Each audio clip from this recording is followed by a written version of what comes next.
Admiral David Farragut, America's first admiral and naval hero. Welcome, esteemed viewers. Today we delve into the remarkable life of Admiral David Glasgow Farragut, a titan of American naval history, best remembered for his resolute command, "Damn them the torpedoes, full speed ahead." Farragut's legacy is one of unwavering courage and strategic brilliance. His journey from a young midshipman to becoming the first admiral of the United States Navy reflects a career that not only spanned 6 decades, but also shaped the course of a nation. David Glasgow Farragut was born on July 5, 1801, in a humble log cabin near Knoxville, Tennessee. His father, Major George Farragut, was a Minorcan Spaniard who immigrated to America in 1776 and served with distinction during the Revolutionary War. David's mother, Elizabeth Shine Farragut, of Scotch-Irish descent, embodied the frontier resilience necessary for survival on the edge of the wilderness. This rugged upbringing amidst constant challenges played a crucial role in shaping young David's character, imbuing him with the courage and tenacity that would define his naval career. In 1808, tragedy struck when Elizabeth Farragut succumbed to yellow fever, shortly after nursing Captain David Porter Sr., who had fallen ill while en route to New Orleans. In gratitude for the family's kindness, Captain David Porter Jr., her son, offered to adopt one of the Farragut children. At the age of 9, David was selected and moved to Porter's home, immersing him in a naval environment that would profoundly influence his future. Under Captain Porter's mentorship, David was exposed to the discipline and demands of naval life. Accompanying Captain Porter on various assignments, David honed his seamanship aboard gunboats patrolling the Mississippi River and adjacent bayous. These missions often involved engagements with pirates and enforcement of maritime law, providing practical experience in naval operations. Recognizing his protégé's potential, Captain Porter facilitated David's appointment as a midshipman on December 17, 1810. At just 9 years, 5 months, and 12 days old, he became one of the youngest to hold the rank, officially marking the commencement of his naval service. With the outbreak of the War of 1812, Midshipman Farragut joined the USS Essex under Captain Porter. The Essex embarked on a daring campaign into the Pacific, aiming to disrupt British maritime interests. At the astonishing age of 12, Farragut was given command of a captured British vessel, the Barclay, showcasing extraordinary confidence in his leadership. During this command, he confronted a mutiny attempt by the Barclay's former captain, William Randall. After the war, recognizing the value of formal education, Farragut attended schools in New York and Pennsylvania. Under Joseph Neff, a pioneer of progressive education and a disciple of Pestalozzi, he engaged in studies that emphasized critical thinking and practical knowledge. Simultaneously, Farragut continued his naval duties, participating in anti-piracy operations in the Caribbean. Serving aboard various vessels, he expanded his proficiency in navigation, gunnery, and leadership. Promoted to lieutenant in 1825, Farragut's career progressed steadily. His marriage to Susan Caroline Marchant in 1824 provided personal fulfillment, though his professional commitments often kept them apart.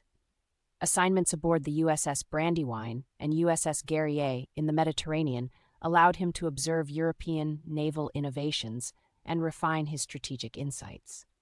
During the Mexican-American War, he commanded the USS Saratoga, although opportunities for distinction were limited. The secession crisis posed a significant challenge for Farragut. Despite his Southern heritage and ties to Norfolk, Virginia, he remained steadfastly loyal to the Union. Anticipating the conflict's escalation, he relocated his family to New York.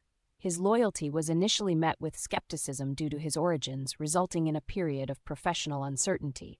However, his unwavering commitment to his oath and country eventually led to his appointment to a critical naval command. In December 1861, Farragut was tasked with capturing New Orleans.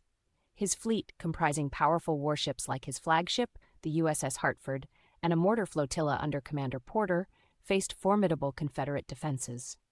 Forts Jackson and St. Philip guarded the river approach, reinforced by a chain barrier and a fleet that included the ironclad ram CSS Manassas.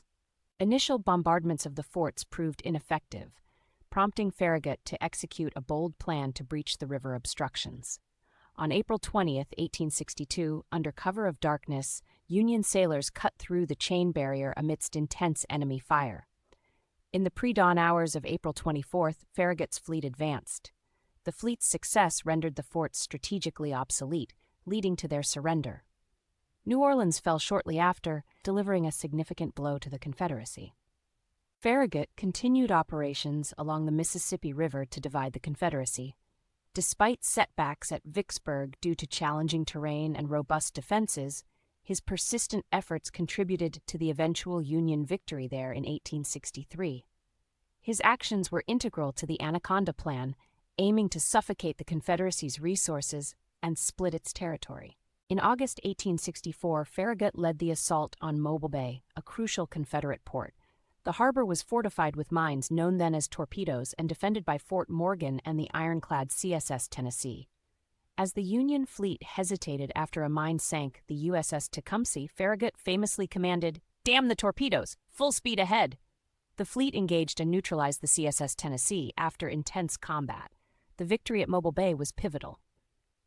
Recognizing his extraordinary achievements, Congress created the rank of Rear Admiral for Farragut in 1862, then Vice Admiral in 1864, and finally Admiral in 1866, the first U.S. naval officer to hold these titles. These promotions reflected the nation's gratitude and acknowledged his critical role in securing Union victories that were instrumental to the Civil War's outcome. Post-war, Admiral Farragut commanded the European Squadron, where he was received with great honor by foreign dignitaries, symbolizing international recognition of his naval prowess. His health declined during a visit to Pacific Coast in 1869. On August 14, 1870, Admiral Farragut passed away in Portsmouth, New Hampshire. His death marked the loss of a national hero whose dedication and service profoundly influenced naval history. Admiral Farragut was honored with a grand funeral and interred at Woodlawn Cemetery in New York. Congress authorized a $20,000 monument, resulting in a bronze statue erected in Farragut Square, Washington, D.C. Numerous ships, schools, and places bear his name, perpetuating his legacy and serving as enduring symbols of his contributions to the nation. Admiral David Glasgow, Farragut's life is a testament to unparalleled dedication, strategic genius, and indomitable spirit. His legacy endures not only in the monuments and namesakes, but in the ethos of the Navy itself: honor, courage, and commitment. Farragut's story inspires us to consider the impact one individual can have on a nation's course through steadfast adherence to duty and fearless leadership. His contributions remain a guiding beacon for future generations.